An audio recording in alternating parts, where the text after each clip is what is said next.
তো আসলে একাধিক স্ত্রীর প্রয়োজনীয়তা এটা প্রতিটা পুরুষের আদর্শগতভাবে শুধু চাহিদাই নয়, বরং এটা একটি সুন্নাহ।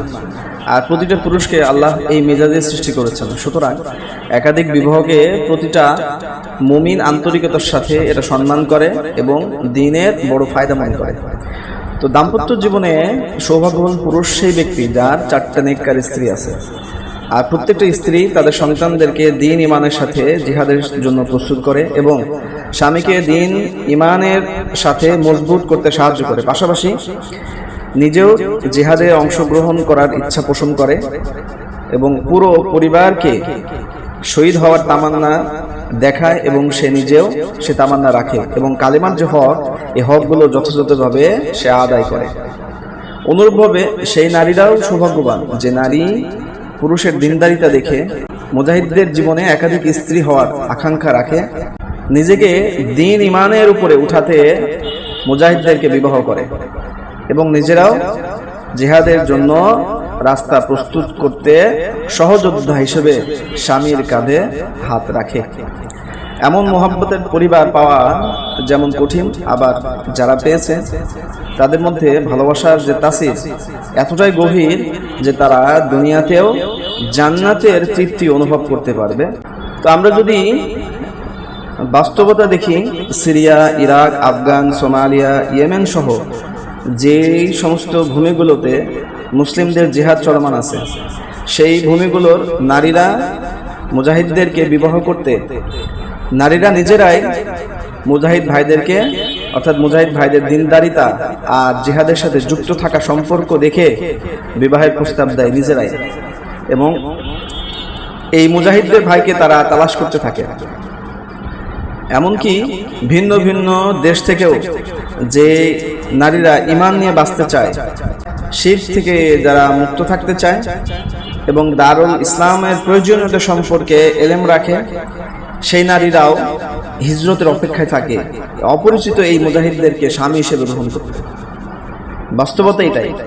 এবং আমরা বিভিন্ন মাধ্যমে আমরা এতটুকু জানি যে বিভিন্ন দেশ থেকে এই নারীরা বিভিন্ন এই সমস্ত ভূমিগুলোতে তারা হিজরত করছে মুজাহিদদের স্ত্রী হওয়ার জন্য, এবং আল্লাহ তাদেরকে কবুল করছে, এবং অনেকে আছে এখনো যারা অপেক্ষামান। আমরা জানি না, ওই বোনদেরকে চিনি না, তারা তাদের ঈমানকে ফেরাউনের স্ত্রীর মতো গোপন করে রাখছে। আমরা দোয়া করি আল্লাহ সুবহানাহু ওয়া তাআলা তাদের এই ঈমানকে, তাদের যে ঈমান, আল্লাহ সুবহানাহু ওয়া তাআলা তাদের ঈমানকে ময়দানে কবুল করুক। তো এই বোনগুলো মনে করে কোন মুজাহিদের একাধিক স্ত্রী হতে পারাটা নিজেদের জন্য সৌভাগ্য মনে করে, এবং নিজের দিন যেমন মজবুত হবে তেমনি দুনিয়াতে ফিতনামুক্ত জান্নাতের তৃপ্তি পাওয়া সম্ভব এবং খেলাফত প্রতিষ্ঠার জন্য মজবুত নেককার প্রজন্ম জন্মানো সম্ভব, যারা এই উম্মার হাতিয়ার হবে। পাশাপাশি শহীদের স্ত্রী হিসেবে আখিরাতে মর্যাদার সুসংবাদ আল্লাহ দিবেন এবং বিচার দিবসের দিন সকলের সাথে আল্লাহ পরিচয় করিয়ে ওই নারীকে জান্নাতে প্রবেশ করাবেন, আলহামদুলিল্লাহ। কিন্তু পক্ষান্তরে বর্তমান দারুল কুফরের নারীরা, বিশেষ করে আমাদের বাংলাদেশেও দেখা যায়, বাংলাদেশের নারীরা স্বামীকে তালাক দেয় শুধু জিহাদের প্রতি স্বামীর ভালোবাসা থাকার কারণে। জিহাদের সাথে যুক্ত থাকা তো অনেক দূরের বিষয়, কারণ বাংলাদেশে তো জিহাদ নেই। এখানে তাওহীদ চর্চাকারী মুসলিমরা শরিয়ার গুরুত্ব তুলে ধরে নিজেদেরকে দায়ী হিসেবে তুলে ধরেছে। এর চেয়ে বেশি কিছু করার সক্ষমতা এখানে ছিল না। এটাই হচ্ছে বাস্তবতা। এখানে জিহাদ আছে, এখানে জিহাদ নাই। এখানে শুধুমাত্র দ্বীনের দাওয়াত দিয়ে এসেছে, এছাড়া আর কিছু করার সক্ষমতা আমাদের ছিল না। তারপরও এই মুসলিমদেরকে, এই দায়ীদেরকে, এই বিশুদ্ধ তাওহীদ চর্চাকারী এই নেককার মুমিনদেরকে মিথ্যা নাটক সাজিয়ে জঙ্গি মামলা দিয়ে তাকে কারাগারে বন্দী রেখেছে। আর এই কারণে উম্মার এই পরীক্ষা আমাদের মা বোনরা মেনে নিতে পারে নাই, যার কারণে অনেক নারীরা তার নেককার স্বামীকে ছেড়ে বদ্দিন পুরুষকে বিবাহ করেছে, এবং অনেক ক্ষেত্রে দেখা যায় যে তারা তালাক না দিয়েও চলে গেছে। তবে আলহামদুলিল্লাহ, যে শরিয়ার প্রচারের কারণে এবং জিহাদকে মহব্বতের কারণে স্ত্রী তার স্বামীকে ছেড়ে চলে যায়, সেই একই কারণে নেককার কুমারী নারীরা এই মুজাহিদদেরকে, এই পরীক্ষিত দাঈদেরকে বিবাহের জন্য ইজাব পাঠায়। আমরা এগুলো অসংখ্য আমরা বাস্তবতা দেখেছি। অনেক বোন এমনও আছে যারা নিজেরা প্রস্তুত হচ্ছে মুজাহিদদের একাধিক স্ত্রী হয়ে স্বামীর সাথে দিনের খেদমতে নিযুক্ত হয়ে উম্মার পাশে দাঁড়াতে। এমন অসংখ্য বোন আছে। তবে এক্ষেত্রে আমি পুরুষদের উদ্দেশ্যে ভিন্ন কিছু চরিত্রের ব্যক্তি, পুরুষের একাধিক বিবাহের ভিন্ন উদ্দেশ্যগুলো নিয়ে গঠনমূলক আলোচনা করব, সমালোচনা বলতে পারেন। আলহামদুলিল্লাহ, ইদানিং অসংখ্য মুসলিম পুরুষ একাধিক বিবাহের প্রতি ঝুঁকছে, সেটা শরীয়তে প্রশংসনীয়, এটা বলতেই হবে। তবে অনেক পুরুষের ক্ষেত্রে লক্ষ্য করা যাচ্ছে যে তারা গোপনে মাসনা করতে চায়, প্রথম স্ত্রীকে বা নিজের পরিবারকে আসলে জানাতে চায় না, বিবাহটাকে গোপন রাখতে চায়। এক্ষেত্রে এই ধরনের চরিত্রের পুরুষ থেকে আমি সবসময় সাবধান থাকতে পরামর্শ দেই এবং আমি বলবো যে এই ধরনের পুরুষকে যেন কোনো নারী বিবাহ না করে। আমি নিজেও একাধিক বিবাহের হিম্মত এবং সক্ষমতা রাখি এবং আমার প্রয়োজনে একাধিক বিবাহের ক্ষেত্রে দিনদারিত্বকে প্রাধান্য দিয়ে স্ত্রীর পূর্ণ মর্যাদা দিয়ে পারিবারিকভাবে মাসনা, সুলাসা, রুবায়া গ্রহণ করার ক্ষেত্রে দিনকে মজবুত করার নোসরা মনে করি। এটা আমি আমার ব্যক্তিগত জীবনে। কিন্তু এই রকম চোরামি স্বভাবে একাধিক বিবাহকে আমি মোটেও সমর্থন করি না। এটা আমার গয়রতে আঘাত লাগে। এটা আমি মনে করি একজন পুরুষের এটা আঘাত লাগা উচিত। যদি সে নেককার হয়, কেন আমি বিবাহকে গোপন করব এবং আমি কেন বিবাহের ক্ষেত্রে আমি দুনিয়াবি তালাশ করব? আমি নিজেকে মুজাহিদ হিসেবে চিন্তা করি, আর আমি কিভাবে একজন নারীকে শুধু ভোগের জন্য গোপনে বিবাহ করতে পারি? কিভাবে আমি বিবাহ করব? এভাবে আমার উদ্দেশ্য কি তাহলে দিনকে বিজয়ী করা, নাকি দুনিয়াবি ভোগ বিলাসিতায় ব্যস্ত থেকে দিনদারের অভিনয় করা? এই অপরিপক্ক চিন্তা থেকে ভাইদেরকে বের হয়ে আসতে হবে। এটা সহজ কথা। একজন ছোটখাটো দায়ী হিসেবে বাংলাদেশের যতটুকু আমার পরিচিতি আছে, সেই কারণে অনেক ভাইরা আমার কাছে মাসনার পাত্রী চেয়ে থাকে। অনেকে আমার কাছে বলে আর কি মাসনার জন্য, কিন্তু বাস্তবে আমি কারোর বিবাহ নিয়ে কাজ করতে আগ্রহী না, কারণ আমি নিজেকে ফিতনায় ফেলতে চাই না। কারণ স্বাভাবিক ব্যাপার, যখন বিবাহ নিয়ে কাজ করা হয় তখন নিজেরও দুর্বলতা আসে, আর আমি এক্ষেত্রে অনেক আগে থেকে ভয় পাই। এজন্য আমি কারণে কাজ করি না। তারপরেও যখন কোনো সম্বন্ধ যদি আসে, কেউ যদি আমাকে কোনো সংবাদ দেয়, তাহলে আমি সেটার জন্য আমার যদি মনে হয় এ যোগ্য, আমি তাকে বলার চেষ্টা করি, এর চেয়ে বেশি কিছু না। তারপরে সন্ধান আসলে আমি ভাইদেরকে জানাই। কিন্তু দুঃখের ব্যাপার, অনেক ব্যক্তিরা মাসনার জন্য সম্পদশালী তালাকপ্রাপ্ত বিধবা নারী তালাশ করেন। আমি ইনাদের ভিতরে তাকওয়ার ঘাটতি এবং দুনিয়াবি উদ্দেশ্য আমি লক্ষ্য করি। আবার অনেকেই গোপনে বিবাহ করে রাখতে চায়, প্রথম স্ত্রীকে জানাতে চায় না। তা আমি এ ধরনের চোরামি স্বভাবের মানুষগুলোকে দিনের জন্য ভয় করি, যার কারণে আমি নিজেও এই মানুষগুলোর সহবতকে ভয় পাই এবং আমি এড়িয়ে চলার চেষ্টা করি। এটা আমার ব্যক্তিগত ভাই ফিতরাত।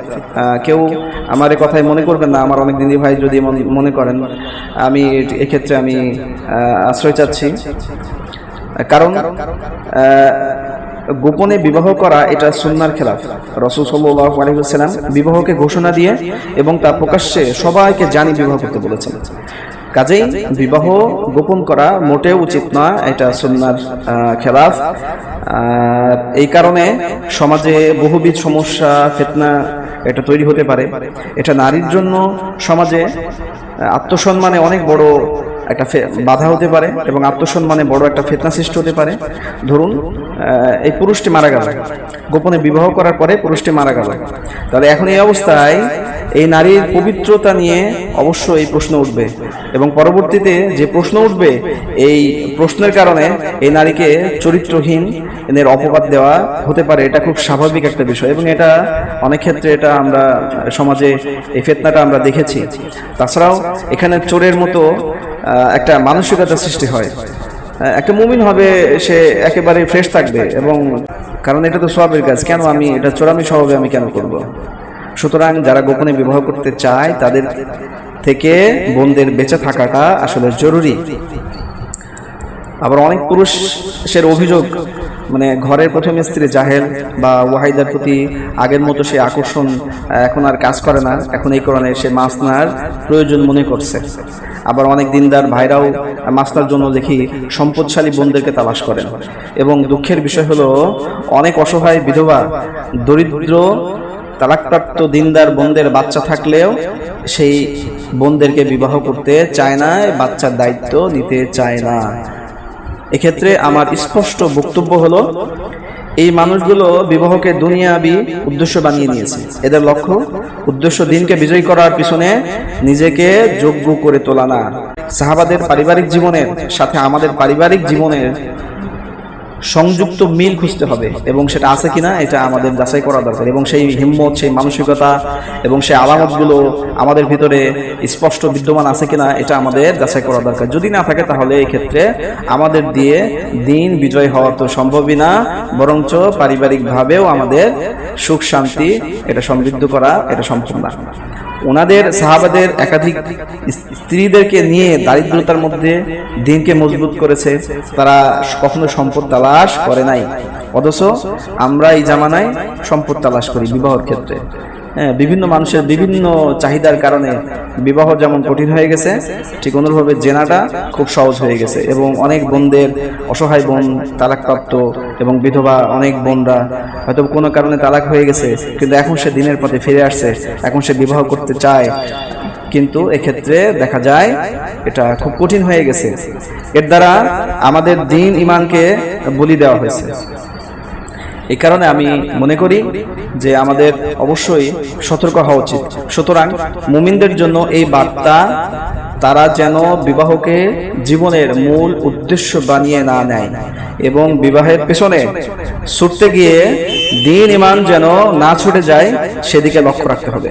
বিবাহ রিজিকের একটা অংশ, সুতরাং আল্লাহ যা আমাদের জন্য হালাল করেছেন দ্বীন ঈমানকে ঊর্ধ্বে রেখে নিজের আমলের চর্চায় যত্নশীল হওয়ার মাধ্যমে আল্লাহ যা দিবেন সেটা আন্তরিকতার সাথে দিনের জন্য কল্যাণ মনে করতে হবে, সন্তুষ্ট চিত্তে, এবং আল্লাহর সিদ্ধান্তের ক্ষেত্রে অবশ্যই বিনয়ী হতে হবে। এই কথাটা নারী এবং পুরুষ উভয়ের ক্ষেত্রে, এবং বোনদের কেউ একই কথা। অনেক বোনদেরও এই ডিমান্ডগুলো আছে, দেখা যাচ্ছে বয়স হয়ে যাচ্ছে কিন্তু মাসনা বসতে চায় না এবং তারা ডিমান্ড করে ছেলে। আবার অনেকেই আমি দেখছি যে তারা আবার অবিবাহিত ছেলে চায়, ছেলে সমাজে প্রতিষ্ঠিত হইতে হবে।